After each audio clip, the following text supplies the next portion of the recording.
Et on est de retour sur le plateau de Tilt et j'ai pas pris mes feuilles, mais c'est bon, je les ai. Bienvenue pour cette troisième partie de l'émission. On est toujours avec Julien Lavergne, l'homme derrière la venue de Sting au domaine national de Chambord le 1er juillet prochain. Mise en vente des places, on a dit, mercredi matin 10h. 10h. C'est ça. Ça va y connecter. Ouais, ne faites pas trop péter les serveurs tout de suite, laissez-en pour les autres aussi évidemment. Et puis Monique Le Faucheur est aussi avec nous pour la première édition de Livreuse en Loire. J'ai pas mis de S tout à l'heure, mais il y en a plusieurs des livres.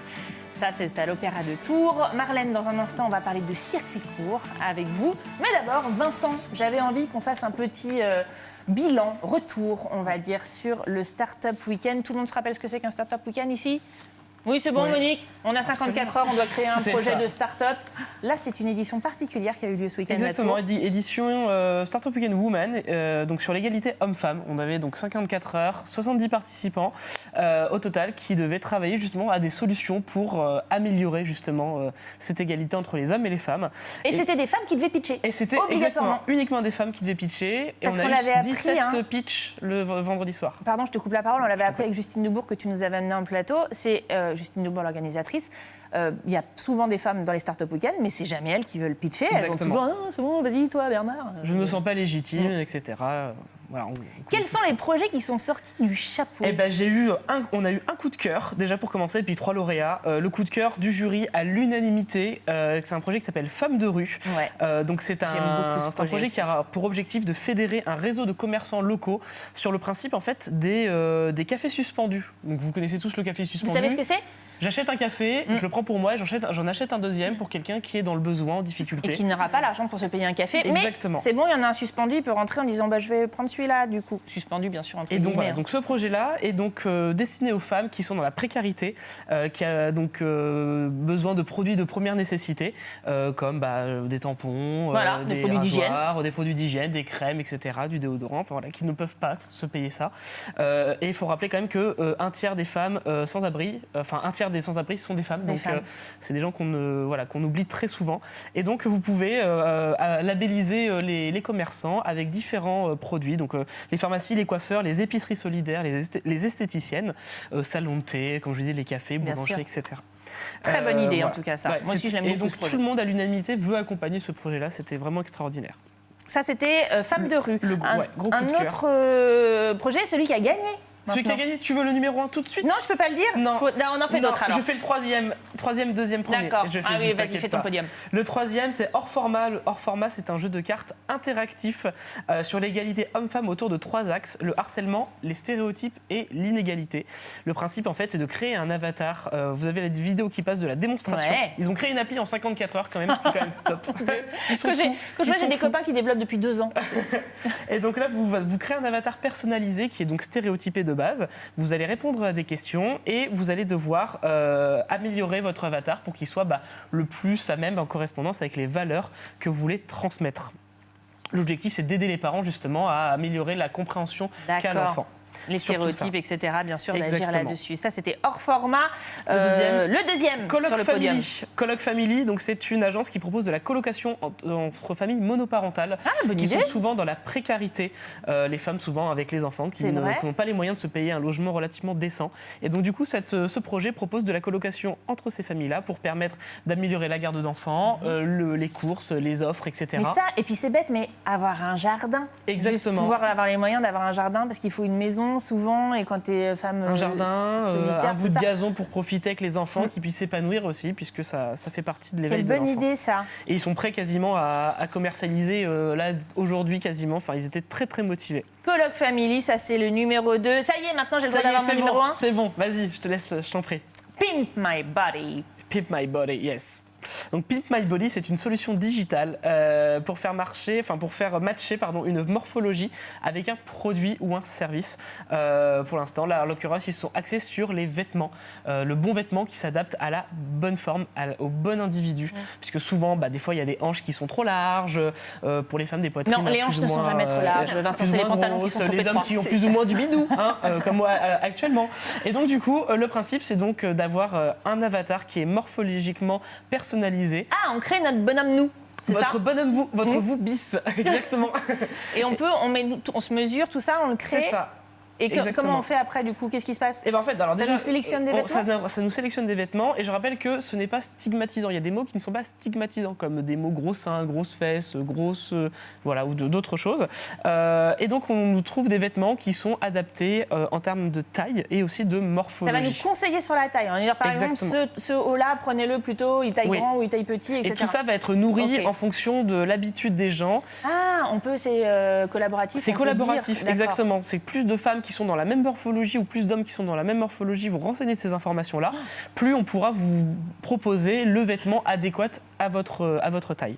Moi, j'imagine déjà, une fois que tu as choisi un truc et que ça te va bien, tu pourras dire et si ça vous va, ça aussi, ça pourra vous aller et tout, ça peut bien marcher. Ouais. C'est super. Et donc, du coup, pour les femmes et les hommes, c'est donner un accès à des vêtements adaptés à tous les types de morphologie. Et puis, pour les marques, bien évidemment, c'est un accès à des données ultra qualifiées pour permettre justement de ultra personnaliser le besoin. Bien sûr. Vous avez envie qu'on vous en parle plus ?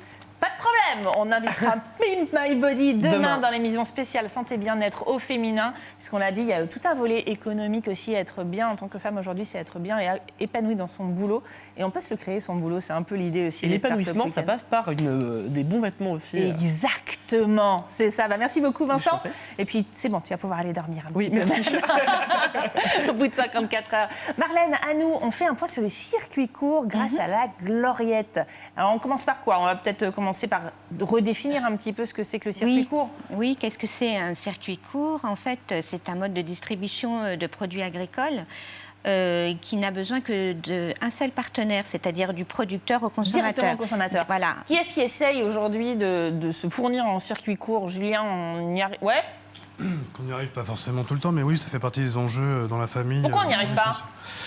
Le rythme de vie de tous les jours et le quotidien, quoi. Mais c'est souvent pas facile. En fait, c'est ça l'idée. C'est souvent pas facile d'aller se fournir. Oui. Alors ça se développe. Sauf si on prend sa voiture et qu'on va à la ferme directement, etc. On peut aller à la ferme directement. Il y a aussi les AMAP, qui sont l'association pour le maintien d'une agriculture paysanne. Très bien. Voilà. C'est un métier, vous savez. Et puis les comptoirs locaux qui vont se fournir directement chez les producteurs, les maraîchers. Tour Métropole participe beaucoup, Tour Métropole Val-de-Loire participe beaucoup à la mise en place de maraîchers locaux sur le territoire métropolitain. Ici, nous avons Clara Dupré, la petite fève à Fondette. Bien sûr. Sur la Riche, on a Yolin Gauthier et puis des viticulteurs comme Monsieur Pierru. Et on essaye aussi, enfin la métropole en tout cas, essaye d'atteindre le chiffre de 15% d'autonomie alimentaire d'ici 2025. Ça, c'est bien. Ça veut dire même dans les infrastructures, dans toutes les infrastructures de la métropole. Voilà, la restauration collective. C'est ça, collective par exemple. Voilà, les EHPAD, etc. Ah, super. On va faire un petit retour aussi parce qu'il y a un endroit où on pouvait trouver beaucoup de produits en circuit court ce week-end. C'était du côté du Parc des Expositions, à Ferme Expo.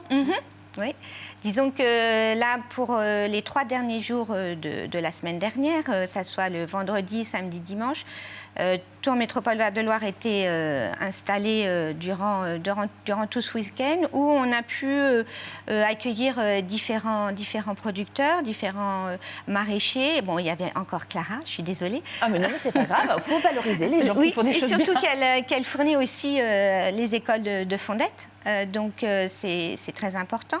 Il y avait Thierry Bouvet en tant qui fait du poisson fumé. Poisson de Loire fumé, et puis des apiculteurs, la boulangerie de Chambray, etc. Et on a pu remettre aussi les trophées de Tour-Vallée,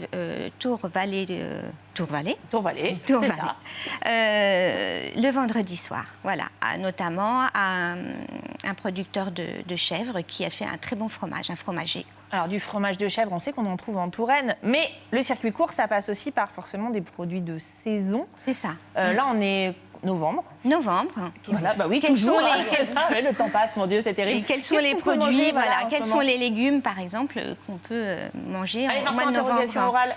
Petit marron. Bien, tout ce qui est courge, tout ça. Châtaigne.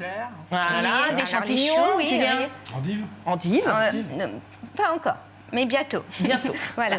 Disons que c'est plus la mâche ou les chicorées telles que les jeunes pousses d'épinards qui aussi peuvent se manger crues. Où est-ce qu'on peut trouver une liste justement de tous nos produits de saison en fonction du mois, par exemple? Alors, ici Eh ben, non. Ah si, bien sûr. Bah non. Ah si, voilà. Voilà, c'est bon. Ici.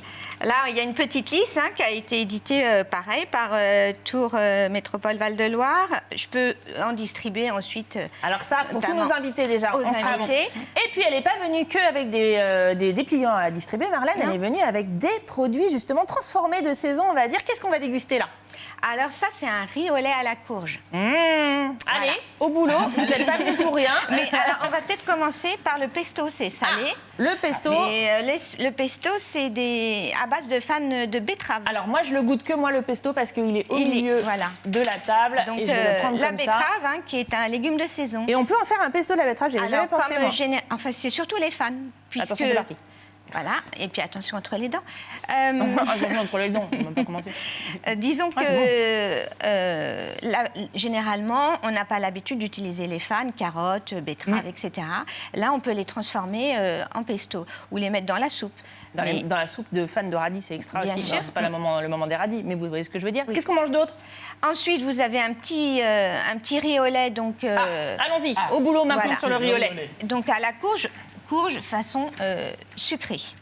Alors, ça, c'est le dessert, on va dire. Voilà. Pas manger la bouche pleine, parler la bouche pleine. Donc, du coup, c'est Julien qui va s'y coller. Alors c'est bon, hein? C'est bon, c'est original. C'est très, très bon. Pour changer un petit peu... Mais la courge sucrée, j'aurais pas pensé. Bah oui, en fait, c'est un petit goût de châtaigne, la courge en général. Donc, si vous la mélangez avec du sucre vanillé, ici, j'ai mis de la noisette aussi, ça peut changer du gratin ou de la soupe. C'est vrai, quand je fais toujours de la soupe de butternut, par exemple, et moi, je vais terminer avec ça. Qu'est-ce que c'est? Alors, c'est un petit financier. Celui-ci, c'est Émilie, ce que vous avez, c'est à la pistache.